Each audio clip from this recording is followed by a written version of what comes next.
Oh, baby, it's a rainy day. I still feel sick, but that's okay. We got good old Naruto cards to keep us warm and keep us sharp, keep us happy, keep us fulfilled.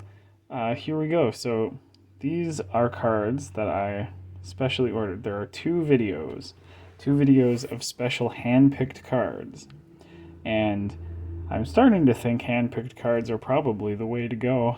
Honestly, it's kind of sad, and I probably won't order more for a little while, but you get so many good ones that you want, and it's very easy and it's not very expensive. So let's begin. You be the judge. You'll be the judge, viewers, if you think that we could have gotten cooler cards by buying packs of tier 4. There aren't any HR, I'll tell you that much. So let's start with our first card, Conan the Origami Barbarian. So here she is in an SSR. We have the classic SSR rainbow slash lines. What technique is she doing? She's kind of just holding open her hands. It's an A rank technique, holding open your hands and walking towards your friends. There are a few origamis. There's a little bit of paper in here, but not too much. It's one of those blue purple cards. She's kind of a blue purple girl. Um, she's cool. You don't get to see her like really. I guess you get to see her cut loose against Obito, like she does her best technique, a continuous explosion of 10 minutes in length. But I don't feel like anyone really like solves her jutsu. You know how everyone, all the Akatsuki for that matter, like everyone always has to kind of like solve their jutsu. Like all the Akatsuki are a problem to be figured out, to be deduced. Like Sasori is like, oh, this guy, is he a giant robot? Like, what do we even do? How do you even kill him? And then it's like, oh, he has his body inside. And then it's like, well, he's not even organic. How do you kill him? And it's like, well, okay, one little part of him is like the heart, and that's how you get him. And like the same is true for all the rest of them. Like, oh, Hidan's immortal. Like, how do you kill someone who's immortal? Oh, Kakuzu has like 5 hearts and he can move them all around. How do you get them all at once? Etc. Etc. And Conan, it seems like she can't be hurt, right? It's not clear if she's kind of a more of a genjutsu or a ninjutsu person. How exactly her paper tags work. But nobody really solves Conan, right? Obito just kind of like stabs her when she's got no chakra left. But no one beats her when she does have chakra. Um, so we don't really get that moment of like, oh, like she can refresh her cards her paper every like zero point 0.5 seconds, but she can only do it in a shadow for some reason because of the moisture in the air and the sun's precipitate, just like some weird explanation like that. Nobody really does that with Conan, and as a result we don't really know much about her paper technique. We don't know how to beat it. We don't know if it just infinitely protects her. um, Whenever she is hit by anything, she just becomes paper. We don't know, is that a substitution? Is that a transformation? Is it an illusion? Is it the real deal? Is it ninjutsu? So she's kind of a mystery, which is kind of cool. She's a very mysterious character in the end. And she's great. She is also one of my favorite Akatsuki, I think, just because her design is cool, her ability is cool, and we never really learn much about her. Next Akatsuki that we have an SSR of, it's Hidan. Speak of the Hidan. There's lots of pretty colors on this card. We got this shiny pink in the background. We got these goopy blue lines. Oh boy, he's a zombie, and this is exactly what I was talking about. Hidan is a guy you've gotta figure him out. Literally can't be killed by any means. No technique, no jutsu, nothing can ever kill him except malnutrition. Maybe, I don't know, if he doesn't eat enough granola, he dies. That's what they hypothesize, anyways. They say leaving his head in a hole underground will eventually reduce him to a state of maybe near death through lack of nutrition. Um, so I mean that is how they decided to beat him, if not outright kill him. I guess it's kind of funny that Hidan didn't come back in the war arc. All the other dead Akatsuki members got resurrected, but I guess Hidan was not dead, so Kabuto couldn't get him, which is kind of strange since Kabuto can apparently get the DNA of just about any character who's ever existed. The only ones he couldn't get were Shisui for some reason, which again is just not really explained. I guess you don't want him to be there because he's got the mind control shit, and that would just mess the whole war arc up. Maybe that's why they did that. And Hidan is still alive, so he couldn't resurrect him, and I guess he couldn't find him. I guess Shikamaru wasn't lying when he said, "This is a hard to find place in a forest." They were just like, nobody ever comes here. Nobody ever fucking wanders around in this forest, so they're not going to find you, Hidan. There's nothing but deer in this forest, and it's next to my house, and nobody goes here, so you're stuck here forever. And indeed he is. Indeed he is, dear viewer. I don't know if he gets mentioned in Boruto. I think he's in that hole to this day. Here's his partner, Kakuzu, SSR of Kakuzu. People make fun of this guy, but his element techniques are no joke.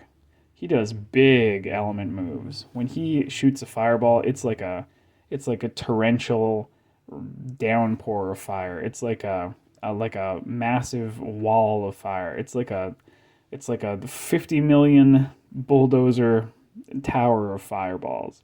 He really lets everybody have it with those big element techniques, and they're all just like such big destructive waves. You really can see the characters just like struggle to cope with the all the elements he can pull out from those gross black thread heart mask creatures. He's from the waterfall, which we don't really see much of. It's kind of cool that the waterfall we're sitting on such a crazy technique, like such a crazy forbidden, hidden technique. I don't know what you would classify this as. Surely it's forbidden, because it's kind of based on stealing the internal organs of other people, I guess. So, that's looked down upon, I think, generally. And he has the little cut in his mask from when Raido slashed him, the guy with the burn on his face. He got a little cut right in there. Yeah, Kakuzu's cool. He has cool eyes. His eyes are like teal, and the irises are teal, and the white part of his eyes are just red. And who knows why? Who knows why? He just has kind of spooky eyes. And he's not a zombie. He's not a zombie in this picture, though that's just what his eyes look like. So, Kakuzu and Hidan we didn't have at all. So we've just added 2 new Akatsuki to our deck, which is pretty fun. Here's Deidara. He's the man of the hour. Everybody likes Deidara. At least I like Deidara. Here are some little droplets of clay that he's licking with his gross little hand lickies. I don't know which technique this is. One of the C's.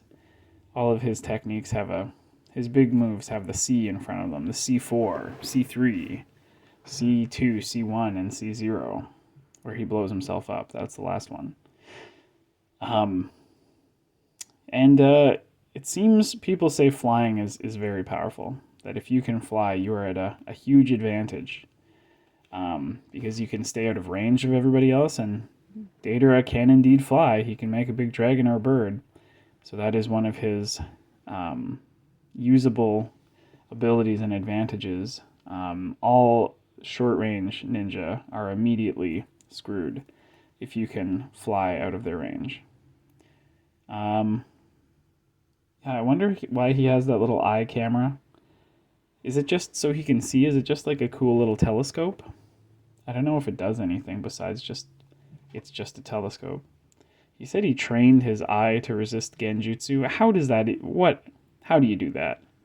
How do you do that? Nobody ever said you could do that, Deidara. How does that even work? It doesn't even work that well, because I think he gets caught in a few. But I guess if you are trying to beat an Uchiha, that's one of the things you'll focus on. Alright, we've seen some SSR Akatsuki.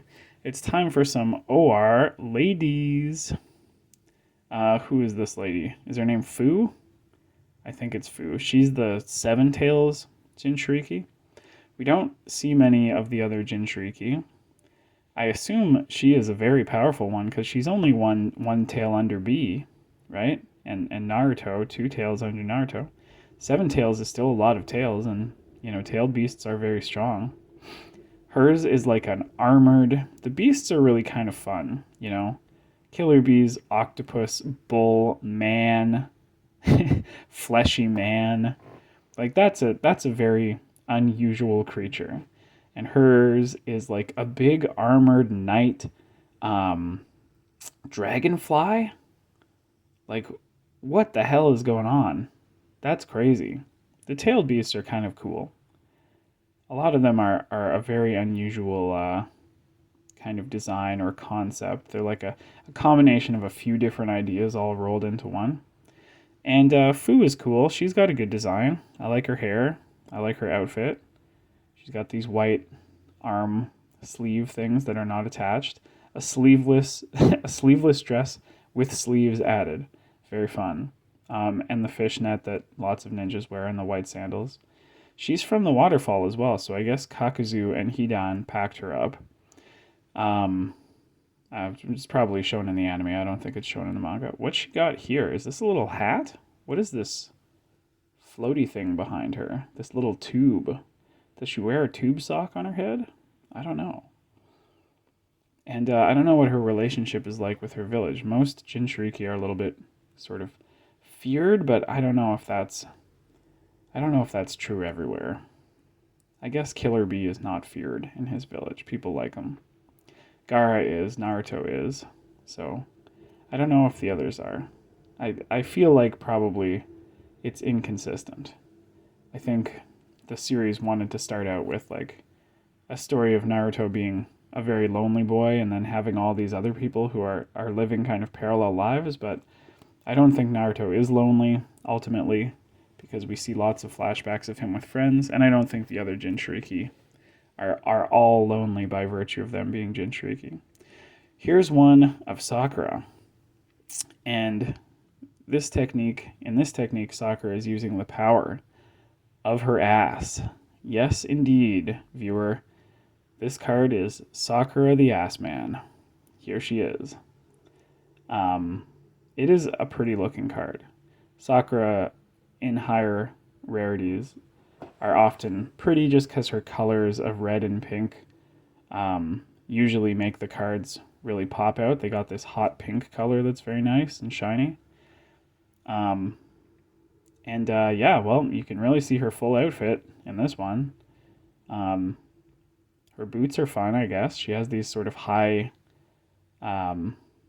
ankle boots. She's got, what is this thing flapping back here? The pink. Is that like part of her shirt? I don't think it is. I think Neji has this too, actually. Some people just have like a little flappy dress on over their pants. Just something to add a little bit of flair. But yeah, it's cool. OR cards are some of my favorite. I think I like them even more than SSR. Her hand looks cool. It's got the gold lines around it, the gold rainbow lines. Yep, a good Sakura one. That's why I said the OR ladies. And indeed, here is another OR lady. It's Tenten.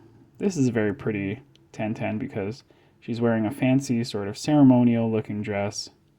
And she's got this ribbon. I think it's a scroll. Her moves all use scrolls. She's the only scroll person out there. The only one who really gives a shit about using scrolls at all. And it kind of makes her look like a ribbon dancer for this one. I don't know that she ever made a move that was more than just throwing knives out of scrolls, but it's still cool. Still a good move. Yeah, so a pretty looking Tenten with a nice blue-purple background. Really the key to a good card is having a bit of blue-purple in there. 96,000 attack. Look at that. Look at that move. You're doing great, Tenten. Don't listen to all the people who hate you out there. You're doing great. Great for yourself. Karin. Here she is. She's asleep in this card. And once again, this just has a lot of color going on. We've got the pink down here, the blue up here, the golden shimmering lines. It just looked like a pretty card, so I wanted to grab that as well. What could she be doing here? Who knows? I've said Karn is a very useful ninja before, and I believe it. Um, she doesn't seem to mind when the sauce gives her a bite and heals from her. I don't know. Maybe there's more. The Tummies has hinted that this has been used in horrifying ways in the past, which probably is true. She comes from the grass. She's not actually a sound ninja. She comes from the hidden grass, which, like, I guess all these little rural ninja villages, you know, we don't see them too much because there's probably not much to them. You know, the leaf is such a big major power in the world that I guess these little villages just, you know, we don't see a lot of them, probably because the leaf doesn't care about them that much. I don't even know if they checked out if during the Chunin exams the leaf like did a background check on the sound village at all, because it's, you know, is it a surprise that we find out that it's founded by Orochimaru, the like number one enemy of the leaf at that time? Because they just let them in, right? Nobody was like, "Wait, the Sound Village? Where is that? Maybe we should check out some details about that, or like find it on a map." Even they just kind of let the Sound Ninja into the Chunin exams. And finally, here's Kakashi, a very sweet SSR of him. Finally got him in the deck. A great gold and blue shiny white lightning card. He's with us at last. So let us know in the comments. Is it fun to see so many good cards at once? They're a surprise to you. They're not a surprise to me as much, but I do feel like this is significantly more good cards than I would probably pull in a couple packs with all of the ORs and stuff. So let me know what you think. Have a double special rare day.